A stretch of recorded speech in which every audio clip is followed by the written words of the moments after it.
नमस्कार मित्रांनो, तुमचे स्वागत आहे श्री स्वामी समर्थ. मित्रांनो, 2026ची होळी आपल्या सर्वांसाठी खूप वेगळी असणार आहे.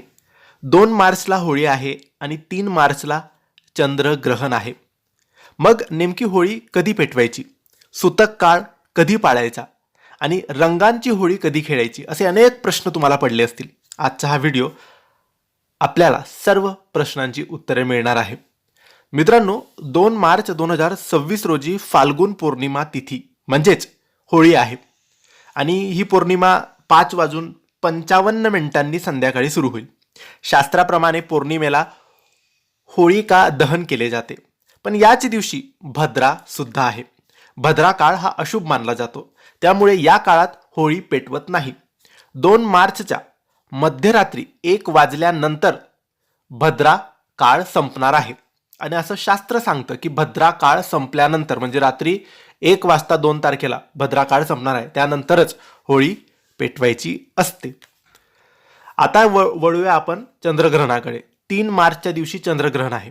या दिवशी वर्षातील पहिलं खग्रास चंद्रग्रहण लागणार आहे आणि ते भारतात पूर्णपणे दिसणार आहे. ग्रहणाची वेळ 3 तारखेला दुपारी 3:20 पासून ते संध्याकाळी 6:47 असणार आहे. भारतात हे ग्रहण दिसणार असल्याने 3 तारखेला सकाळी 6:20 पासूनच सूतक काळ आपल्याला पाळावा लागणार आहे. सूतक काळात देवपूजा किंवा जेवण आपण टाळावं. त्यामुळे 3 मार्चला दिवसा होळीचे कोणतेही धार्मिक विधी आपल्याला करता येणार नाही. अनेक प्रेक्षकांना, भक्तांना प्रश्न पडला असेल की मग धुलीवंदन, रंग कधी खेळायचे?